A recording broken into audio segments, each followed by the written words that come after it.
పట్టణ ప్రజలందరికీ నమస్కారం. ముందుగా పట్టణ ప్రజలందరికీ కూడా దసరా శుభాకాంక్షలు తెలియజేస్తున్నాను. మనకు రేపు గాంధీ జయంతి, దసరా రెండు కూడా ఒకే రోజు రావడం మూలంగా కొన్ని రకాల చర్యల్ని మేము మున్సిపాలిటీ నుంచి తీసుకోవడం అనేది జరిగింది. అక్టోబర్ 2 గాంధీ జయంతి సందర్భంగా ప్రతి సంవత్సరం కూడా మనం మాంసాహారము కటింగ్ చేయడం, అమ్మడం కూడా నిషేధిస్తామనే విషయం మీ అందరికీ కూడా తెలుసు. జాతిపిత గారి గౌరవార్థం మన ప్రభుత్వం అన్నీ కూడా ఈ మాంసం ఎక్కడ కూడా వండకూడదని చెప్పేసి, అలాగే కోయకూడదని చెప్పేసి మనము చూస్తున్నాము.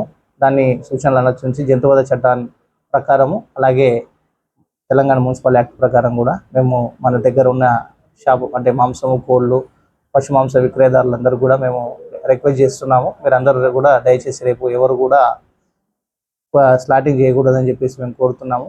ఎక్కడైనా ఈ ఉల్లంఘించి అతిక్రమిస్తే చట్ట ప్రకారం కూడా చర్యలు తీసుకునబడతాయని చెప్పేసి కూడా మేము చెప్తున్నాము. దయచేసి జాతిపిత ఇదొక జాతి పండగ కాబట్టి దాన్ని దృష్టిలో ఉంచుకొని అందరూ కూడా సహకరిస్తారని చెప్పేసి ఆశిస్తున్నాను.